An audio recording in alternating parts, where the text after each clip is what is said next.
Hi friends, welcome to my channel. என் சேனலை subscribe பண்ண உங்க எல்லாருக்கும் ரொம்ப தேங்க்ஸ். நாம இன்னைக்கு இந்த வீடியோல நிலவாசல் பூஜை எப்படி பண்றதுன்னு பார்க்கலாம் வாங்க. நிலவாசல் பூஜை ஏன் பண்ணணும்? லக்ஷ்மி நம்ம நிலவாசலை தாண்டி தான் நம்ம வீட்டுக்குள்ள வராங்க.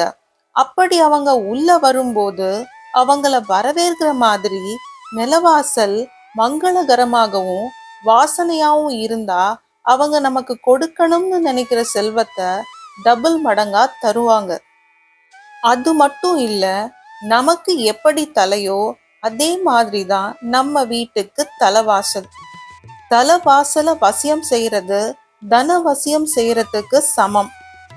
தலைவாசலோட தனவசியத்துக்கு சுக்கிரனோட அனுகிரகமும் கண்டிப்பா வேணும். அதனால சுக்கிரவசியம் பண்ணணும்னா வெள்ளிக்கிழமையில வர்ற சுக்கிர ஓரையில தான் நாம நிலவாசல் பூஜை பண்ணணும்.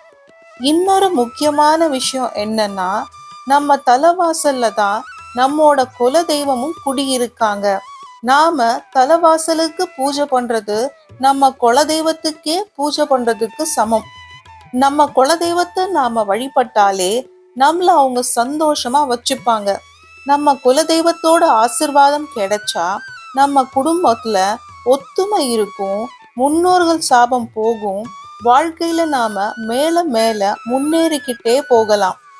இந்த நிலவாசல் பூஜைய வெள்ளிக்கிழமை சுக்கிர ஹோரையில தான் பண்ணணுமானா அப்படிலாம் இல்லை.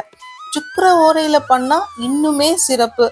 இந்த பூஜைய வாரத்துல 2 நாள் செவ்வாய்க்கிழமையும் வெள்ளிக்கிழமையும் பண்றது சிறப்பு.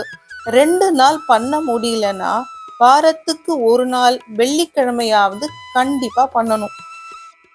தலைவாசல்ல கோலம் போடும்போது சுத்தமா பெருக்கிட்டு தண்ணி தெளிக்கும் போது அதுல கொஞ்சம் மஞ்சத்தூளையும் கலந்து தெளிக்கணும். மஞ்சள் சேர்த்து தெளிக்கிறது லக்ஷ்மிக்காக மட்டும் இல்ல, மஞ்சள் ஒரு கிருமி நாசினியும் கூட. அதை தெளிக்கிறதால விஷ ஜந்துக்களோ கிருமிகளோ நம்ம வீட்டுக்குள்ள வராம பாதுகாக்கும். வெள்ளிக்கிழமையில வாசல்ல கோலம் போடும்போது அதுல முக்கோணங்கள் இருக்கிற மாதிரி போடுங்க. ஏன்னா ஒரு தெய்வத்துக்கும் ஒரு குறியீடு இருக்கும். அது மாதிரி மகாலட்சுமிக்கு உரிய குறியீடு முக்கோணம். அதனால தான் நம்மோட முன்னோர்கள் துளசி மாடத்திலையும் நம்ம வீட்டோட என்ட்ரன்ஸ் ஆன 2 பக்கமும் முக்கோண வடிவத்துல மாடங்கள் அமைச்சாங்க. பூஜை ரூம்ல நாம போடுற ஐஸ்வர்ய கோலம் கூட முக்கோணங்களால தான் அமைஞ்சிருக்கும். வெள்ளிக்கிழமை கோலம் போடும்போது முடிஞ்ச வர பச்சரிசி மாவுல கோலம் போடுங்க.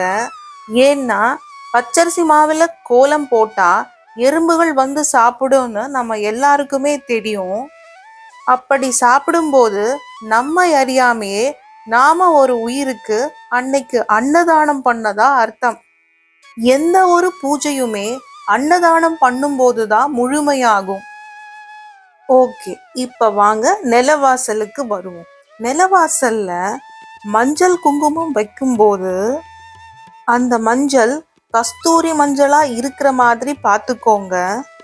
அந்த மஞ்சள் கூட பச்சை கற்பூரம் ஜவ்வாது அப்படின்னு தனித்தனியா நீங்க வாசனை பொருளை சேர்க்கறத விட எல்லா பொருளும் சேர்ந்த மாதிரி ஒரு வாசனை பொடி அரைச்சி வச்சிட்டிங்கன்னா அதை சேர்த்து நீங்க மஞ்சள் குங்குமம் வைக்கும்போது இன்னுமே ரொம்ப வாசனையா இருக்கும்.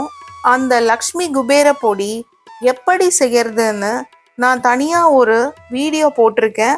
அந்த வீடியோவோட லிங்க் டிஸ்கிரிப்ஷன் பாக்ஸ்ல கொடுக்குறேன், கண்டிப்பா போய் பாருங்க.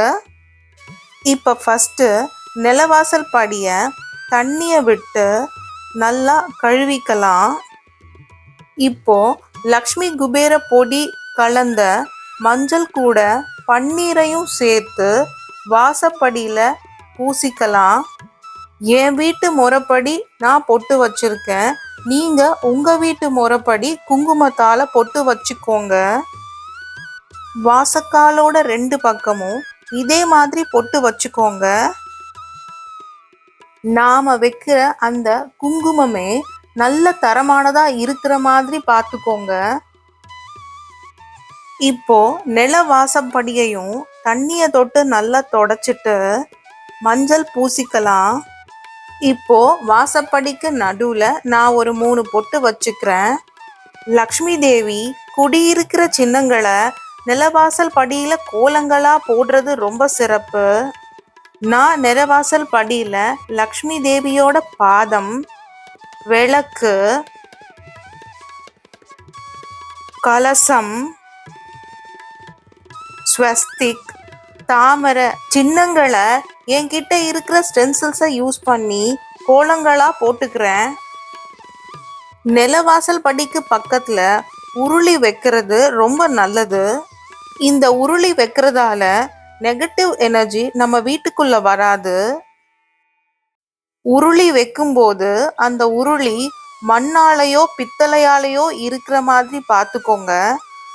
மண்ணால வைக்கிறது ரொம்பவே சிறப்பு. உருளியில வைக்கிற தண்ணியில கொஞ்சம் மஞ்சள், கொஞ்சம் பச்சை கற்பூரமும் சேர்த்துக்கிறேன். உருளியில பூ வைக்கும்போது சாமந்தி பூ வச்சிங்கன்னா நடுவுல இப்படி குங்குமம் வச்சு வைக்கும்போது பார்க்க ரொம்பவே அழகா இருக்கும். உருளிய வெறும் தரையில வைக்க கூடாது, முக்காலி போட்டு அதுக்கு மேலதான் வைக்கணும். கல்லடி பட்டாலும் கண்ணடி படக்கூடாதுன்னு சொல்லுவாங்க. நம்ம வீட்டுல இருக்கிற கண்திருஷ்டி போறதுக்காக வீட்டு வாசப்படியில இந்த மாதிரி ஒரு கண்ணாடி பவுல் இல்லைன்னா மண் பவுல்ல கொஞ்சம் உப்பு போட்டு அதுல 2 மிளகு சேர்த்து ஒரு காஞ்ச மிளகாவும் போட்டு வீட்டோட என்ட்ரன்ஸ்ல வச்சிருங்க. இத வாரத்துக்கு ஒரு தடவை மாத்திக்கலாம். இந்த வாரம் வியாழக்கிழமை வச்சிங்கன்னா அடுத்த வாரம் வியாழக்கிழமை மாத்திடுங்க. வீட்டோட 2 பக்கமும் சங்கு தோரணம் போட்டிருக்கேன். முன்னெல்லாம் வாசக்கால் போடும்போது சங்க உள்ள வச்சுதான் வாசக்கால் போடுவாங்களாம். இப்போ நாம இருக்கிற அப்பார்ட்மெண்ட்ல அப்படியெல்லாம் போட முடியாது இல்லையா? அதனால இந்த மாதிரி சங்கு தோரணங்களை வாங்கி 2 பக்கமும் போட்டிருக்கேன். சங்கு மகாலட்சுமியோட அம்சம். நிலவாசப்படிக்கு மேல நெல்மணி தோரணம் கட்டி தொங்க விட்டுருக்கேன். நடுவுல வெட்டிவேர் விநாயகரை வச்சிருக்கேன். முடிஞ்ச வரைக்கும் பிளாஸ்டிக் தோரணங்களை அவாய்ட் பண்றது நல்லது.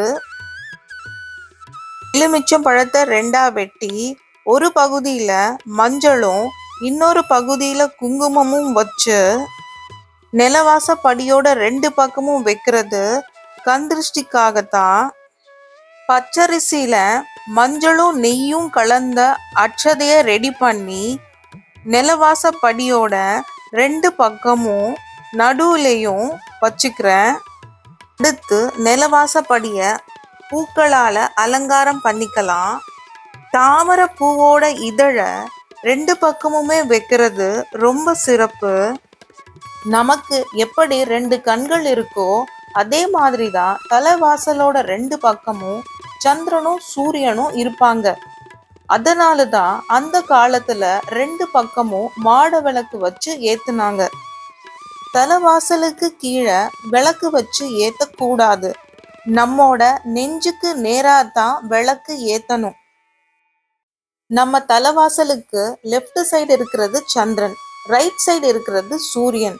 அதனால நம்ம தலைவாசலோட 2 பக்கமும் ஸ்டாண்டு வச்சாவது விளக்கேத்தணும்.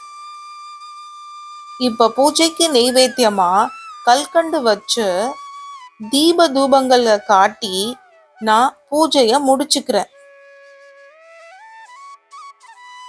இந்த நெல்மணி தோரணத்தையும் வெட்டிவேர் விநாயகரையும் 2 மாசத்துக்கு ஒரு தடவை எடுத்து சுத்தமான துணியால தொடச்சிட்டு பச்சை கற்பூரமும் ஜவ்வாதும் கலந்த பன்னீரால ஸ்ப்ரே பண்ணி வச்சிட்டீங்கன்னா எப்பவுமே வாசனையோடையும் புதுசாவுமே இருக்கும். இந்த வீடியோ உங்களுக்கு பிடிச்சிருக்குன்னு நினைக்கிறேன். பிடிச்சிருந்தா லைக் பண்ணுங்க, ஷேர் பண்ணுங்க, சப்ஸ்கிரைப் பண்ணுங்க. தேங்க்ஸ் ஃபார் வாட்சிங்.